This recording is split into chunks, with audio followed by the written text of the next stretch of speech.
To me, that's the goal. Like, you might remember dunking on me in the game, but I'm gonna remember we won the game. like, And how many points did you get dropped on you that game? right. Too? You scored one basket. It was a dunk on me, but I scored 35 What points. did Chris Webber do to Charles Barkley? You remember that? That Commercial. Barkley scored 50 on him the next game in the playoffs. I think it was 54. Yeah. But yeah, so that was a lot. They went back to. Did they do the 90? No, they did a lot of Michael Jordan going to play baseball. Okay. And then coming back. And here's one thing I think is not mentioned about Michael Jordan. He played 15 seasons total. He played his second year. John Barkley, what's going on? What up? His second year, he got hurt in the third game of the year. Only played like 16 games the entire year. Right.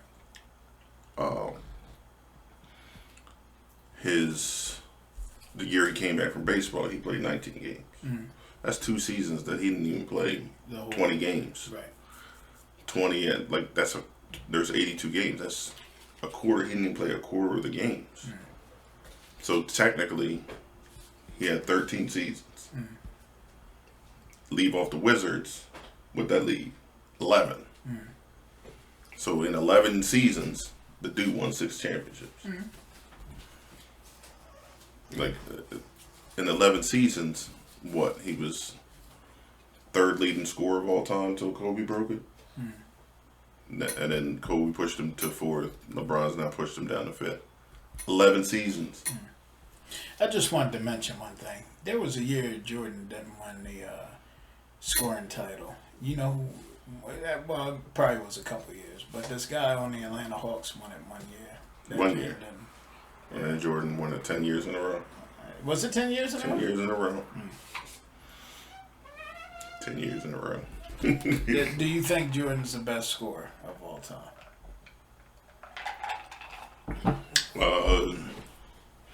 It depends. Not player, but scorer. No, I'm thinking scorer.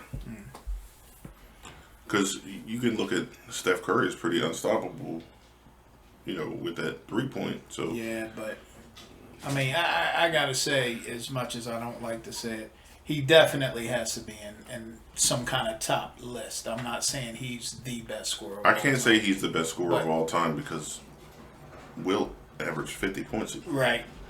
Wilt was unstoppable. And granted, now I will say this: Wilt gets an asterisk for me because Wilt was 7'1", and the closest player to him was 6'8". So you got that much height on somebody. You're supposed to score more than everybody else and rebound more.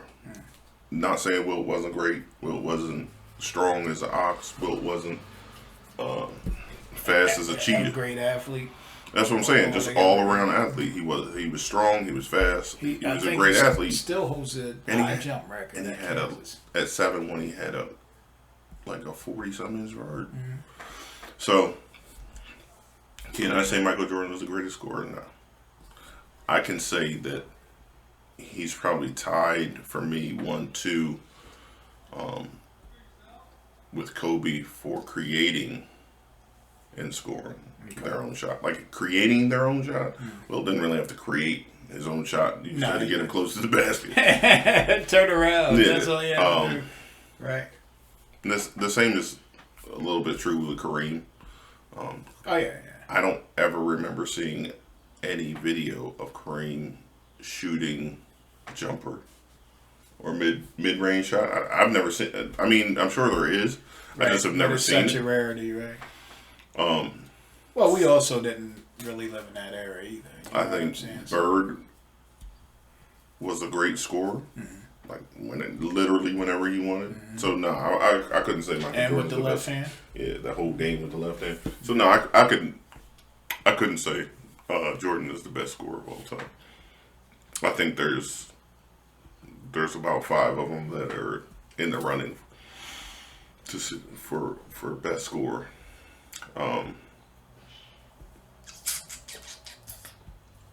Yeah. And then, defensively, but that leads into, so they talked about the Seattle Supersonics series. So. That was funny. I saw a little bit. So, I mean, people knock the Sonics that they weren't a great team, but they won 64 games that year. Sean Kemp, Gary Payton, Nate McMillan. Dale Ellis. Didn't have Dale at that time. They had Detlef Schrempf. They had Sam Perkins. Yep. They had a pretty good ass team. Like, I don't know why they weren't great. Yeah, they were. Yeah, they had a good team. Yeah, at least three of those guys, Gary, Sean Kemp, and Detlef Schrempf, will probably end up in the Hall of Fame.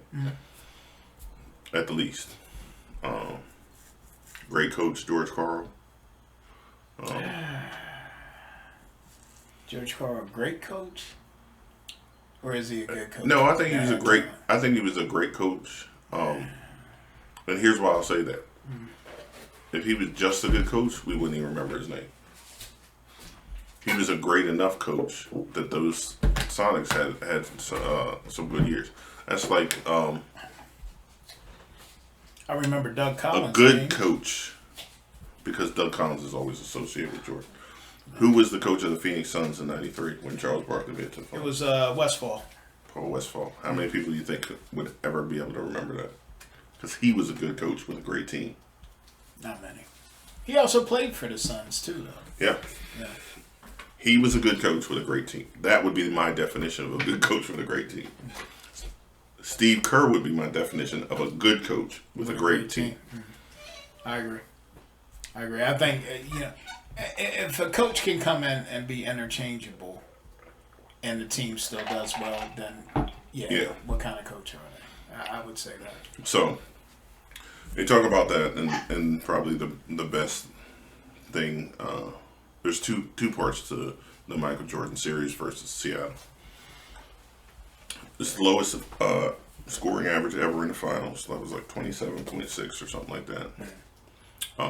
They beat the Sonics the first 3 games, then lost 2 straight, and then obviously won Game 6. Right. People forget, but now are reminded, but maybe didn't catch on, that when the Bulls made it to the finals that year, that was the first year they were in the finals with Michael Jordan's dad not being alive with him.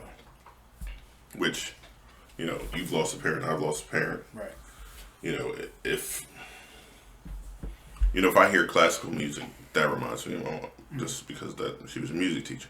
So there's many triggers. Right, there's a whole bunch of triggers. So for anyone who has lost a parent, I'm sure can relate and understand that's going to weigh a lot on you. Yeah, you got a job to do. Sometimes it's hard to go do your job.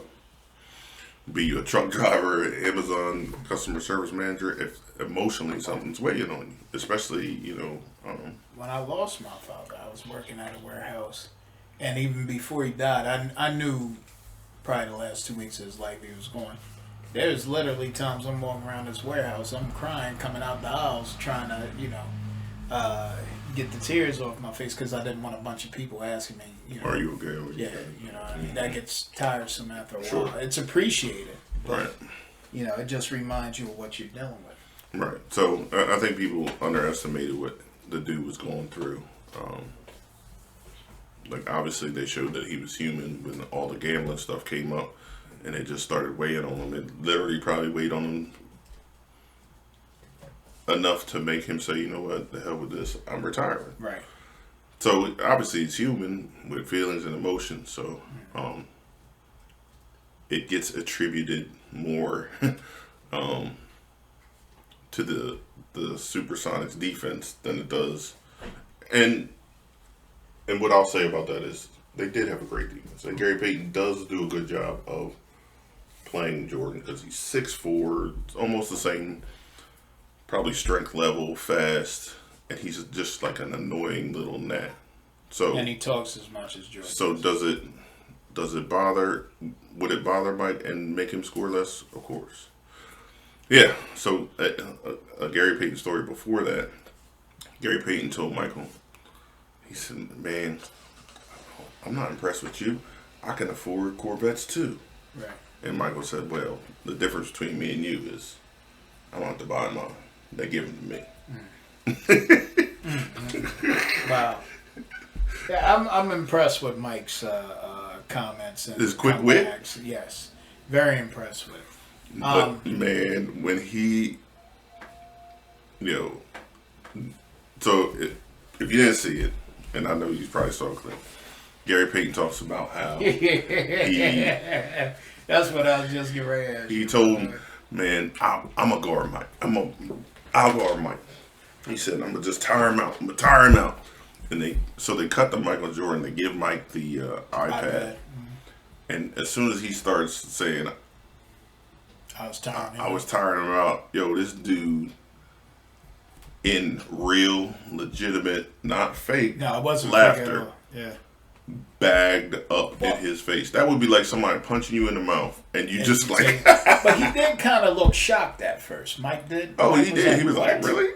And then then it clicked in. He was like, "Here's my question for you: how do you think Gary Payton felt watching that? Like Michael Jordan laughing at that. How do you think?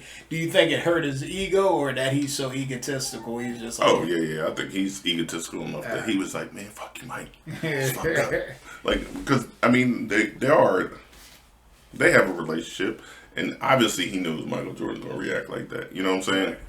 We're not thinking in terms of, these dudes know each other.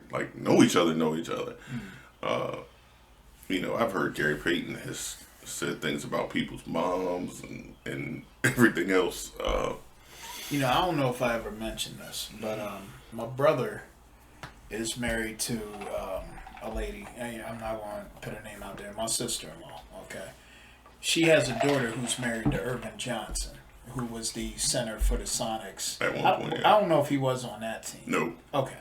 But he was the center for him. And, one of the first questions I asked him when I met him, first of all, if you've never had the privilege of seeing 6'11" up close, I was actually looking up to this guy. I remember when I met him, because one thing I don't do with celebrities, I never try to go off a first name basis. I don't know them. You know what I mean? I feel weird about that. So I say, "Hey, Mr. Johnson, how you doing?" So I'm doing pretty good. And then his hand made mine disappear. And it like I said, looking up at 6'11" is really different, man, because you don't see a lot of people in the world that tall. At least I don't. I don't know about everybody else. Yeah, I know you've told me your story, but man, that's something else. So, one of the first questions I asked him was, how's Shawn Kemp? How's Gary Payton? And he's a gentleman. Okay, so even if they were jerks, I don't think he would say, "Oh, they're jerks." He's, Gary's a good guy, Shawn's a good guy. That's all I got. I wanted him to give me more like, "Man, Gary talks too much" or something like that. You know what I mean? Like a story. Yeah, and he was kind of, that's just a guy. Irvin Johnson's a real classy guy, man. I can say that about You know what I would have asked? Yeah. I would have asked, I was like, "Yo, how different is Gary in practice when y'all are scrimmaging than he is in the game? Like, does he go after y'all the way he does them, or is that just something that he reserves for?" You gotta remember too, when I met him, I was younger. You know what I mean? So I didn't even I didn't know the right questions to ask. I think the Jordan. Well, it's not even a Jordan documentary, number one. It's a Chicago Bulls documentary that kind of features Michael Jordan. But I think the documentary is going to have a lot of people want to know and be curious about how their favorite player, whatever the sport is, football, basketball, whatever, baseball, how are they in the locker room? Like, what goes on behind the scenes? Like, we already know what the football players can do on the field. Obviously, that's something you see. But I think it's opening up a curiosity to what are they like off the field. I think Mike's kids are in episode 10. I think that completely changes your perspective, because you get an idea about these people, and whether positive or negative, you might think, "Oh, this person," and then you come to find out that they might be completely different, or just like your Kevin Garnett story. Yeah. It just opens up. It opens up so much more to get beyond what their physical talents are. You could have never told me anything bad about Kevin Garnett until all these stories started coming out. I'm like, what?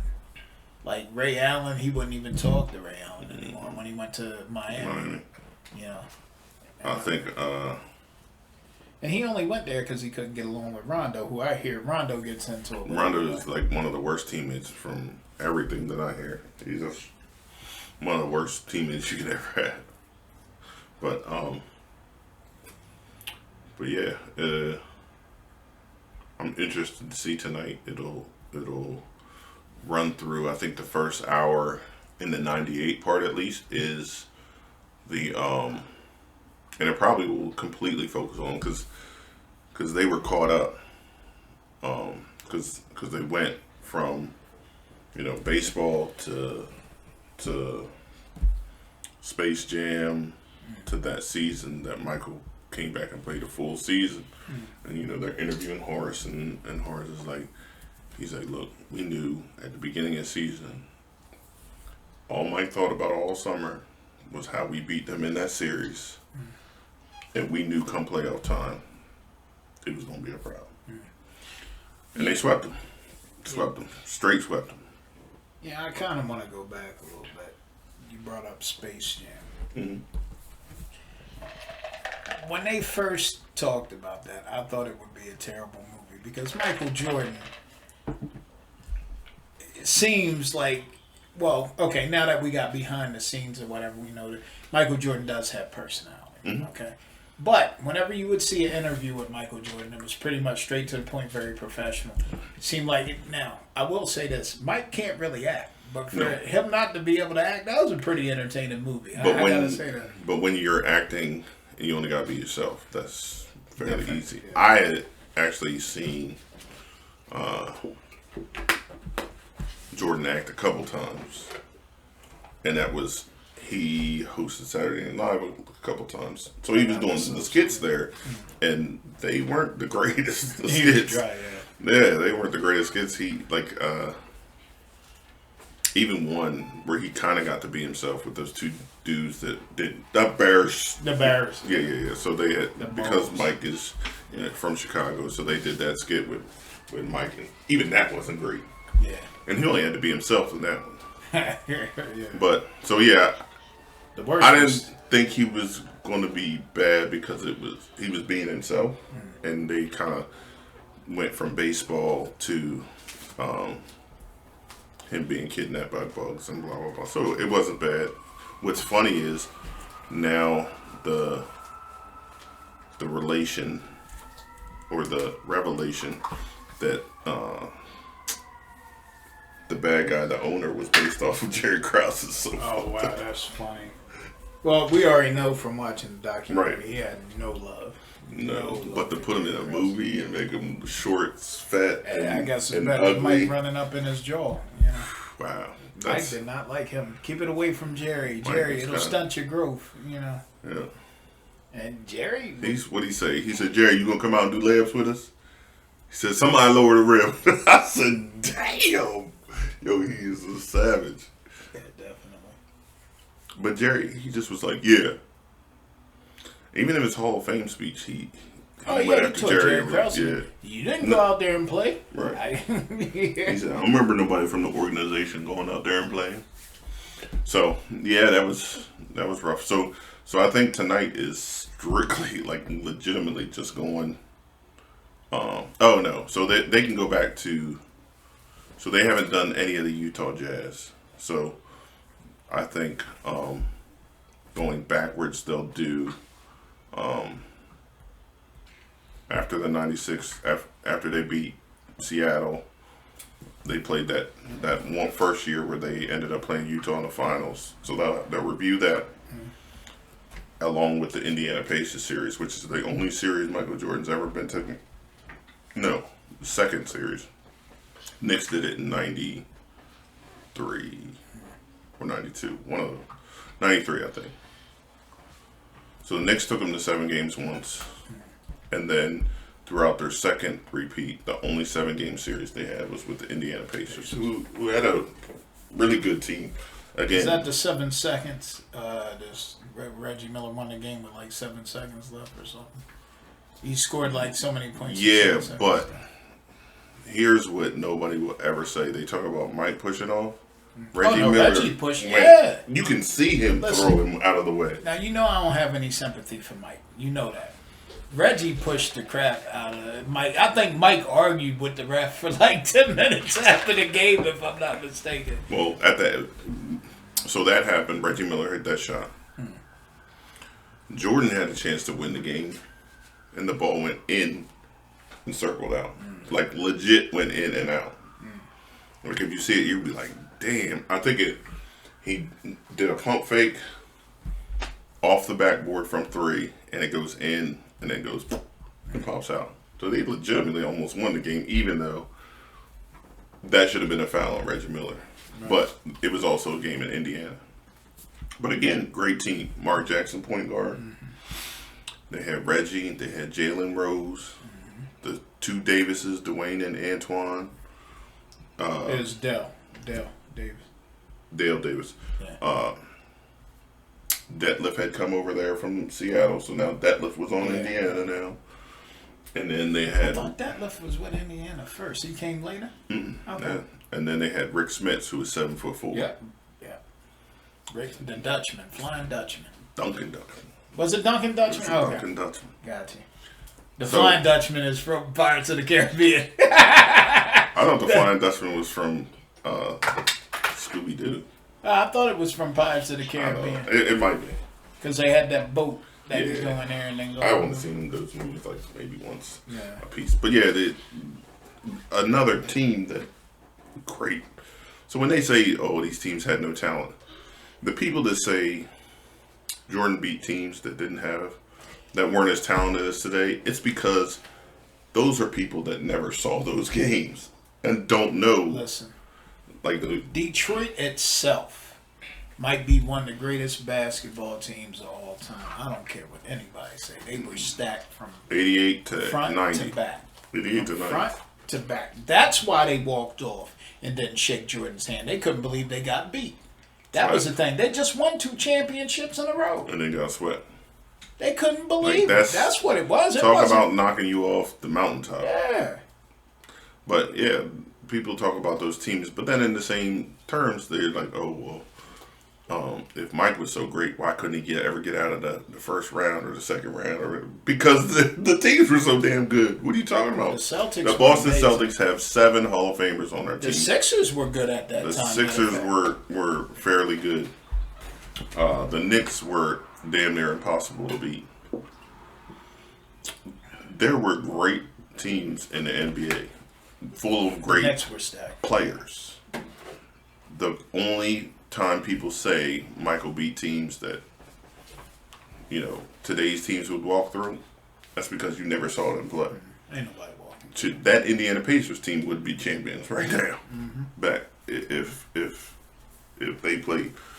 So I think the Knicks had their shot, but then Olajuwon and that Rockets team was pretty stout. The 2 years Jordan was gone. Right. They were pretty stout, man. They, front to back, Right. They had great teams. Vernon Maxwell, Kenny Smith, Olajuwon, Robert Horry. Yep. Mario Elie. Sam Cassell, Clyde Drexler. The boy that won 7 championships. You said that's Robert Horry. Yeah, sorry. Who thinks, he kind of talks himself up a little too much because he had 7 championships. Right. But you were just on the right team. It wasn't you, but great role player. Robert Horry was a great role player. Yeah, but let me stand out that 3-point line. There wasn't nobody's guarding. All right, you're on a team with David Robinson, Tim Duncan, and all you got to do is pop out on the wing because they're going to get double teamed down there. Yeah. Where you got Hakeem Olajuwon and Clyde Drexler. So why are we going to pay attention to you? And then you're on the Lakers with Kobe and come on, man. You're the most coincidental dude ever in the NBA. Listen, Adam Morrison got 3 championships, so that doesn't make you a great player. How many championships you got? Right. Now, if you single-handedly or had a big part in winning Right. it, which I will say he had a big part when he was in Houston. You know what I mean? He wasn't no slouch. He helped them win. I wouldn't say he was, but not a major enough. No, he wasn't Olajuwon or Ellie or anybody. I don't even think he ever made an All-Star team. I don't know. I do not think he did. I would don't think have he to did. Look that up. But anyway, so I think that's the first hour. The Pacers, 98 part, and then they'll run through the 97 season. And then the last hour will probably be a little bit more of the 97 season, and then obviously the finals against Utah. Mm-hmm. And like I said, I know I saw all three of his kids get interviewed. I should have never looked at it. My daughter is over there. Celine, do you want to pop over and say hi so people know that you're over there in the corner farting? Selena's been here, and she's been nice and quiet and patient, and she just lost her 2 front teeth. All right, show them off. Show them off. Hey, ain't nothing wrong with showing that beautiful smile. There you go. No, you're not. There you go. There you go. So yeah, she just lost her teeth. She's sitting over there. We have an audience of 1 today. But yeah, she just ripped one, and I was trying not to laugh. Yeah, I held it in for And you. then I made the mistake of looking over, and that was the end of it. So should be interesting. What I was saying, I saw all 3 of Jordan's kids interviewed on CBS Good Are any Morning. of them playing basketball? They stayed away from him? No, Jeffrey played. Jeffrey is his oldest. Jeffrey played at University of Illinois for a year. It was not that great. I think he averaged like 4 or 5 points a game. Oh, you mean like the other person's dad, the one that's great? Starts with an L. All of them named L something. Ball. Oh. LeVar Ball. He averaged more points than LeVar Ball did. Yeah. So and then Marcus was younger, but he was a little bit bigger than Jeffrey. Marcus is like 6'2", 6'3". Jeffrey was like 5'11" at best. And then Jasmine never played. Jasmine's his oldest daughter, but now he has 2. He had twins at 50. I can't remember their names. I can't remember. So, Jasmine actually has Michael Jordan's only grandson. Michael Jordan's only grandson is a year old. I think just turning a year. And Jasmine is marrying. Well, Elmore, what's going on, bro? Jasmine's actually getting married whenever the civil court whatever thing is up. Marcus owns like a I don't want to say urban, but it's like a hip hoppy shoe clothing thing down in Florida. Because Marcus played at USC, University of Santa Clara. Jeffrey transferred down there, so they played together for 2 or 3 years. Neither one of them made any major impact. I think Marcus maybe 10, 12 points a game. Jeffrey less than that. So nothing to speak of, but they're also very adamant that their dad was like not helpful. Like look, just go play the game. Like not, they would obviously play 1-on-1 and Mike would beat up on him. And I think Marcus tells a story one time he had to call his mom and said, "Dad's being mean to me," while they were playing. Wow. But he just was like, "Look, just play the game. Don't worry about all the technical stuff." Blah blah blah. So he wasn't really. He didn't push his kids into sports, He might have been sick of it, though. which is the same thing I don't. As much as I used to love playing basketball, I have never made any of my kids like play or do a sport that they didn't want to. My older daughter chose field hockey. My younger son football, and then through football he found his passion was wrestling. And Colin's just there. Colin cared about other. I mean, he is a black belt. He's stuck with karate since, or at least martial arts, he's stuck with since he was 5, which I guess is athletic. But he was always interested in other stuff. Actually, this one likes basketball. He might be the only Henry basketball player that we have here, but yeah. So it'd be interesting. I'm pretty excited to see these 2 episodes tonight. Me too. Shit, you didn't see the last 2. If I can stay up, man, that's the best. Yeah, I hate watching. So if you watch it, I guess because I have Sling, but you can record them to the DVR. Yeah, I don't have. I got a regular box. But when you rewatch them, they edit out the curse all the like profanity. So you gotta be like, huh? Did he say what I think he said? So if you watch them live, though, you get it all. So definitely be doing that today. Excuse us. All right, I'm gonna take a time out. Yeah. We will be Speaking of basketball, let me see what that.